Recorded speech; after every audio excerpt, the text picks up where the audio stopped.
பிரியமானவர்களே, இயேசு கிறிஸ்துவின் இணையற்ற நாமத்தில் உங்களை வாழ்த்துகிறேன். இந்த மன்னாச்சுடைய டெய்லி பாட்காஸ்டை கேட்கிற உங்கள் ஒவ்வொருவரையும் கர்த்தர் தாமே ஆசீர்வதிப்பாராக. 2 நாளாகமும் 16வது அதிகாரம் 9வது வசனம் இப்படியாய் கூறுகிறது: தம்மை பற்றிய உத்தம இருதயத்தோடு இருக்கிறவர்களுக்கு தம்முடைய வல்லமையை விளங்க பண்ணும்படி கர்த்தருடைய கண்கள் பூமி எங்கும் உலாவிக் கொண்டிருக்கிறது. இந்த விஷயத்தில் மதியில்லாதவராயிருந்தீர், ஆகையால் இது முதற்கொண்டு உமக்கு யுத்தங்கள் நேரிடும் என்றான் என்பதாக. கர்த்தருடைய வல்லமை விளங்க ஒரு ஆலோசனை, a suggestion to understand God strong support என்ற தலைப்பின் கீழ் இன்றைய மன்னாவை தியானிக்கப் போகிறோம். எத்தனையோ வெற்றிகளை ஆண்டவர் தந்திருக்கும் போது ஆசா ராஜா கர்த்தரை சார்ந்து கொள்ளாமல் சீரிய ராஜாவை சார்ந்து கொண்டான். இப்படி கர்த்தரை சார்ந்து கொள்ளாத செயல் மதியீனம் என்று ஆண்டவர் கூறுகிறார். நாமும் எந்த ஒரு காரியத்திலும் ஆண்டவரை சார்ந்து கொள்ளாமல் மனிதர்களையோ சூழ்நிலைகளையோ அதிர்ஷ்டத்தையோ சார்ந்து கொள்வோமே என்றால் நம்மை பார்த்து ஆண்டவர் சொல்லுவார், நீங்கள் மதியீனமுடையவர்கள் என்று. ஆகையால் ஆசாவை போலல்லாமல் எல்லாவற்றிலும் கர்த்தரை சார்ந்து கொள்ளுவோம். சிலர் சொல்லுவார்கள், இவர் எனக்கு வலதுகை போன்றவர், எல்லாவற்றிலும் எனக்கு உதவி செய்பவர் என்பதாக. ஆனால் வேதம் சொல்லுகிறது, நாம் ஒவ்வொருவரும் கர்த்தருடைய வலதுகரத்தின் மீதே நம்பிக்கை உடையவர்களாக இருக்க வேண்டும் என்பதாக. நீதிமான்களுடைய கூடாரங்களில் ரட்சிப்பின் கம்பீர சத்தம் உண்டு. கர்த்தரின் வலதுகரம் பராக்கிரமம் செய்யும். கர்த்தரின் வலதுகரம் உயர்ந்திருக்கிறது. கர்த்தரின் வலதுகரம் பராக்கிரமம் செய்யும் என்று சங்கீதம் 118, 15, 16 3 முறை கர்த்தருடைய வலதுகரம் என்ற வார்த்தையை ஆவியானவர் முக்கியப்படுத்துகிறார்.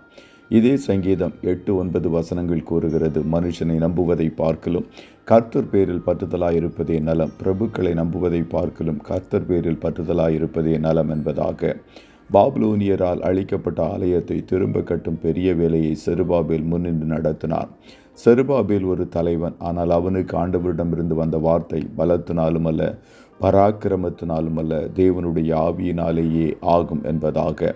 பலம் அல்லது பராக்கிரமம் என்பது ஆள்பலம், பணபலம், தொழில் பலம், புயபலம் போன்றவைகள். செருபாபேல் மற்றவர்களுடைய பலத்தை சார்ந்து கொள்ளாமல் கர்த்தருடைய பலத்தை சார்ந்து நின்றதால் கர்த்தர் அவர்கள் கையிட்டு செய்யும் காரியங்களை வாய்க்க பண்ணினார். எருசலேமின் மதில்களை திரும்ப கட்டும் பிரமாண்ட வேலையை நெகேமியா எடுத்து செய்தான். அவனும் அவனோடு வேலை செய்தவர்களும் தேவனை முழுவதுமாக சார்ந்து கொண்டார்கள். ஆகையால் கர்த்தர் காரியத்தை கைகூடி வர பண்ணினார். உங்கள் வாழ்க்கையில் கர்த்தருடைய வல்லமை விளங்க வேண்டுமென்றால் உத்தம இருதயத்தோடு எல்லா காரியங்களிலும் கர்த்தரை சார்ந்து கொள்ளுங்கள். அப்பொழுது தேவையான உதவிகளை பரத்திலிருந்து கர்த்தர் செய்வார். கர்த்தர் தாமே உங்கள் ஒவ்வொருவரையும் ஆசீர்வதிப்பாராக. ஜெபம் செய்வோமா? நல்ல தகப்பனே, உம்மை நன்றியோடு துதிக்கிறோம்.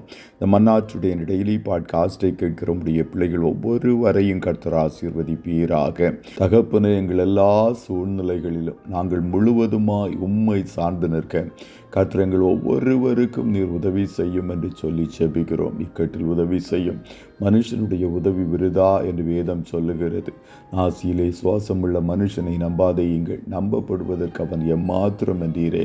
ஆண்டவரே, நீரே எங்கள் நம்பிக்கை. உம்மை சார்ந்து நிற்கிற உடைய பிள்ளைகளை கர்த்தர் நீர் ஆசீர்வதிப்பீராக. இன்றைய தினமும் உடைய பிள்ளைகளை நடத்தும் போக்கிலும் வரத்திலும் உடனிரும். கண்மணி போல காத்தருளும். மாட்டுக்குட்டியானவருடைய இரத்தத்திற்குள்ளாய் ஒவ்வொருவரையும் கொடுத்து இயேசுவின் நாமத்தில் வாழ்த்தி ஜெபிக்கிறோம் நல்ல பிதாவே. ஆமே.